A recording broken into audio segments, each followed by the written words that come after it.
The 12th lesson of a series of lessons in Raja Yoga. Recording by Arabella Grayson. A series of lessons in Raja Yoga by Yogi Ramacharaka. The 12th lesson, Part 1. The 12th lesson, Subconscious Influences. In this lesson, we wish to touch upon a certain feature of subconscious mentation that has been much dwelt upon by certain schools of Western writers and students during the past 20 years, but which has also been misunderstood and, alas, too often misused by some of those who have been attracted to the subject. We allude to what has been called the power of thought. While this power is very real and, like any other of the forces of nature, may be properly used and applied in our everyday life, still many students of the power of the mind have misused it and have stooped to practices worthy only of the followers of the schools of black magic. We hear on all sides of the use of treatments for selfish and often base ends, those following these practices seeming to be in utter ignorance of the occult laws brought into operation, and the terrible reaction inevitably falling to the lot of those practicing this negative form of mental influence. We have been amazed at the prevailing ignorance concerning the nature and effects of this improper use of mental force, and at the same time at the common custom of such selfish, improper uses. This more particularly when the true occultist knows that these things are not necessary, even to those who seek success by mental forces. There is a true method of the use of mental forces as well as an improper use, and we trust that in this lesson we may be able to bring the matter sharply and clearly before the minds of our students. In our first course, the 14 lessons, in the several lessons entitled, respectively, Thought Dynamics, Telepathy, etc., and Psychic Influence, we have given a general idea of the effect of one mind upon other minds, and many other writers have called the attention of the Western world to the same facts.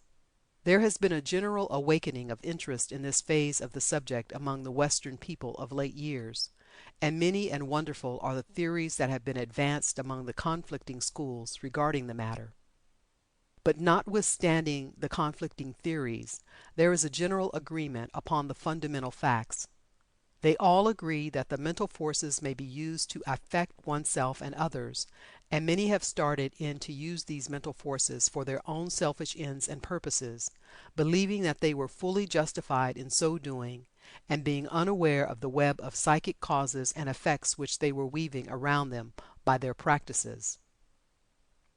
Now, at the beginning, let us impress upon the minds of our students the fact, while it is undoubtedly true that people who are unaware of the true sources of strength within them may be and often are affected by mental force exerted by others, it is equally true that no one can be adversely affected in this way providing he realizes the I within himself, which is the only real part of him, and which is an impregnable tower of strength against the assaults of others. There is no cause for all of this fear that is being manifested by many Western students of thought power, who are in constant dread of being treated adversely by other people. The man or woman who realizes the I within may, by the slightest exercise of the will, surround himself with the mental aura which will repel adverse thought waves emanating from the minds of others. Nay, more than this, the habitual recognition of the I, and a few moments' meditation upon it each day, will of itself erect such an aura, and will charge this aura with a vitality that will turn back adverse thought, and cause it to return to the source from which it came, where it will serve the good purpose of bringing to the mistaken mind originating it the conviction that such practices are hurtful and to be avoided. This realization of the I, which we brought out in the first few lessons of the present series, is the best and only real method of self-protection. This may be easily understood when we remind you that the whole phenomena of mental influencing belongs to the illusion side of existence, the negative side, and that the real and positive side must of necessity be stronger. Nothing can affect the real in you, and the nearer you get to the real, in realization and understanding, the stronger do you become. This is the whole secret. Think it over. But there are comparatively few people who are able to rest firmly in the I consciousness all the time, and the others demand help while they are growing. To such we would say, creep as close to the realization of the I as possible, and rest your spiritual feet firmly upon the rock of the real self. If you feel that people, circumstances, or things are influencing you unduly, stand up boldly and deny the influence. Say something like this: I deny the power or influence of persons, circumstances, or things to adversely affect me. I assert my reality, power, and dominion over these things. These words may seem very simple, but when uttered with the consciousness of the truth underlying them, they become as a mighty force.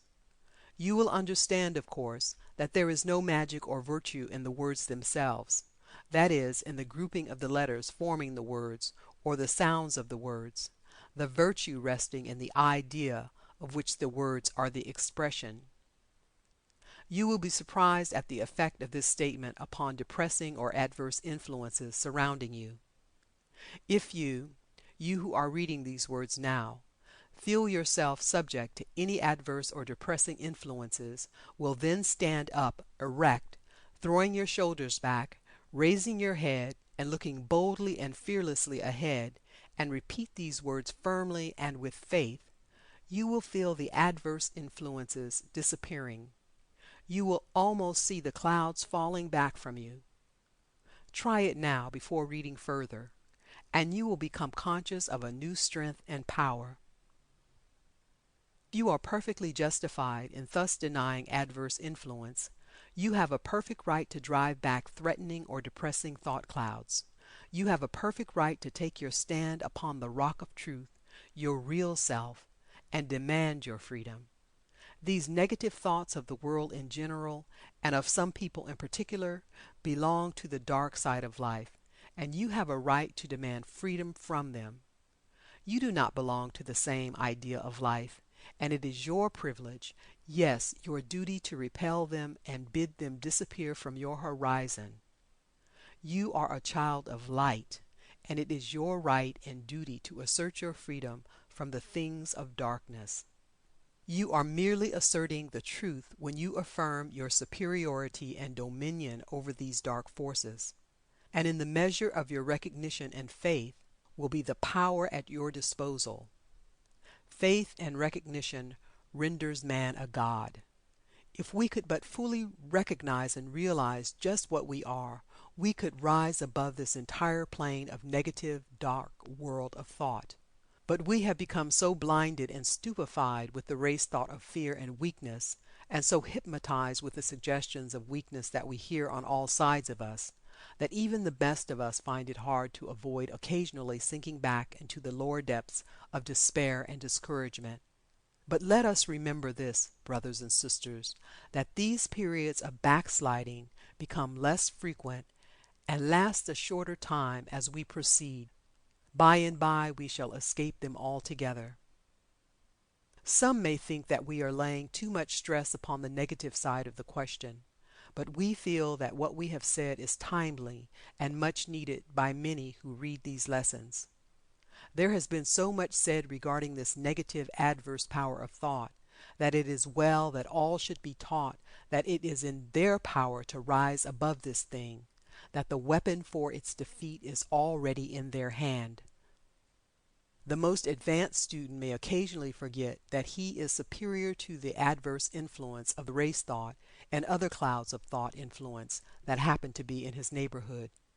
When we think of how few there are who are sending forth the positive, hopeful thought waves, and how many are sending forth continually the thoughts of discouragement, fear, and despair, it is no wonder that at times there comes to us a feeling of discouragement, helplessness, and what's the use? But we must be ever alert to stand up and deny these things out of existence, so far as our personal thought world is concerned. There is a wonderful occult truth in the last sentence. We are the makers, preservers, and destroyers of our personal thought world. We may bring into it that which we desire to appear. We may keep there what we wish, cultivating, developing, and unfolding the thought forms that we desire, we may destroy that which we wish to keep out. The I is the master of its thought world. Think over this great truth, O student. By desire we call into existence. By affirmation we preserve and encourage. By denial we destroy. The Hindus, in their popular religious conceptions, picture the one being as a trinity composed of Brahma, the creator, Vishnu, the preserver, and Shiva, the destroyer. Not three gods, as is commonly supposed, but a trinity composed of three aspects of deity or being. The idea of the threefold being is also applicable to the individual. As above, so below. The I is the being of the individual, and the thought world is its manifestation. It creates, preserves, and destroys as it will. Carry this idea with you and realize that your individual thought world is your own field of manifestation. In it, you are constantly creating, constantly preserving, constantly destroying. And if you can destroy anything in your own thought world, you remove it from its field of activity so far as you are concerned. And if you create anything in your own thought world, you bring it into active being so far as you are concerned. And if you preserve anything, you keep it by you in effect and full operation and influence in your life. This truth belongs to the higher phases of the subject, for its explanation is inextricably bound up in the explanation of the thing in itself, the Absolute and its manifestations. But even what we have said above should give to the alert student sufficient notice to cause him to grasp the facts of the case and to apply the principles in his own life. If one lives on the plane of the race thought, he is subject to its laws, for the law of cause and effect is in full operation on each plane of life. But when one raises himself above the race thought and on to the plane of the recognition of the real self, the I, then does he extricate himself from the lower laws of cause and effect and places himself on a higher plane of causation, in which he plays a much higher part. And so we are constantly reminding you that your tower of strength and refuge lies in the higher plane. But nevertheless, we must deal with the things and laws of the lower plane, because very few who read these lessons are able to rest entirely upon the higher plane. The great majority of them have done no more than to lift themselves partially onto the higher plane, and they are consequently living on both planes, partly in each, the consequence being that there is a struggle between the conflicting laws of the two planes. The present stage is one of the hardest on the path of attainment, and resembles the birth pains of the physical body. But you are being born into a higher plane, and the pain after becoming the most acute will begin to ease, and in the end will disappear, and then will come peace and calm. When the pain becomes the most acute, then be cheered with the certainty that you have reached the crisis of your new spiritual birth, and that you will soon gain peace. And then you will see that the peace and bliss will be worth all the pain and struggle. Be brave, fellow followers of the path. Deliverance is nigh. Soon will come the silence that follows the storm. The pain that you are experiencing, well do we know that you are experiencing the pain, is not punishment, but is a necessary part of your growth. All life follows this plan. The pains of labor and birth ever precede the deliverance. Such is life, and life is based upon truth, and all is well with the world. We did not intend to speak of these things in this lesson, but as we write, there comes to us a great cry for help and a word of encouragement and hope from the class which is taking this course of lessons, and we feel bound to respond as we have done. Peace be with you, one and all. And now we will begin our consideration of the laws governing what we have called subconscious influence. All students of the occult are aware of the fact that men may be and are largely influenced by the thoughts of others. Not only is this the case in instances where thoughts are directed from the mind of one person to the mind of another, but also when there is no special direction or intention in the thought sent forth. The vibrations of thoughts linger in the astral atmosphere long after the effort that sent forth the thought has passed. The astral atmosphere is charged with the vibrations of thinkers of many years past, and still possesses sufficient vitality to affect those whose minds are ready to receive them at this time. And we all attract to us thought vibrations corresponding in nature with those which we are in the habit of entertaining. The law of attraction is in full operation, and one who makes a study of the subject may see instances of it on all sides. We invite to ourselves these thought vibrations by maintaining and entertaining thoughts along certain lines. If we cultivate a habit of thinking along the lines of cheerfulness, brightness, and optimism, we attract to ourselves similar thought vibrations of others, and we will find that before long we will find all sorts of cheerful thoughts pouring into our minds from all directions. And likewise, if we harbor thoughts of gloom, despair, pessimism, we lay ourselves open to the influx of similar thoughts which have emanated from the minds of others. Thoughts of anger, hate, or jealousy attract similar thoughts which serve to feed the flame and keep alive the fire of these low emotions.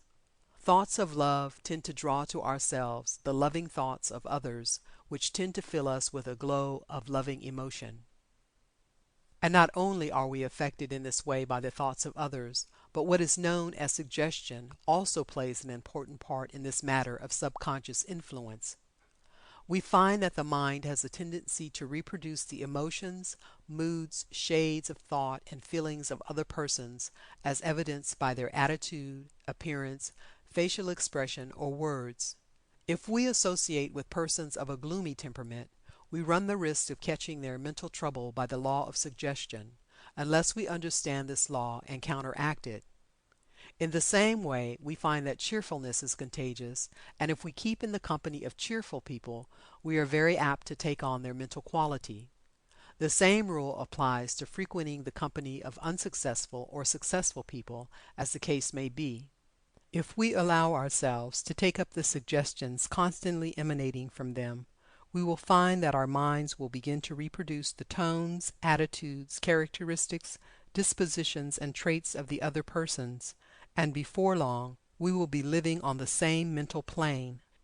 As we have repeatedly said, these things are true only when we allow ourselves to take on the impressions, but unless one has mastered the law of suggestion and understands its principles and operations, he is more or less apt to be affected by it. All of you readily recall the effect of certain persons upon others with whom they come in contact. One has a faculty of inspiring with vigor and energy those in whose company he happens to be. Another depresses those around him and is avoided as a human wet blanket. Another will cause a feeling of uneasiness in those around him, by reason of his prevailing attitude of distrust, suspicion, and low cunning. Some carry an atmosphere of health around them, while others seem to be surrounded with a sickly aura of disease, even when their physical condition does not seem to indicate the lack of health. Mental states have a subtle way of impressing themselves upon us, and the student who will take the trouble to closely observe those with whom he comes in contact will receive a liberal education along these lines. There is of course a great difference in the degree of suggestibility among different persons. There are those who are almost immune, while at the other end of the line are to be found others who are so constantly and strongly impressed by the suggestions of others, conscious or unconscious, that they may be said to scarcely have any independent thought or will of their own. But nearly all persons are suggestible to a greater or lesser degree. It must not be supposed from what we have said that all suggestions are bad, harmful, or undesirable. Many suggestions are very good for us, and coming at the right time, have aided us much. But, nevertheless, it is well to always let your own mind pass upon these suggestions before allowing them to manifest in your subconscious mind. Let the final decision be your own, and not the will of another, although you may have considered outside suggestions in connection with the matter. End of the 12th lesson, Part 1. Recording by Arabella Grayson.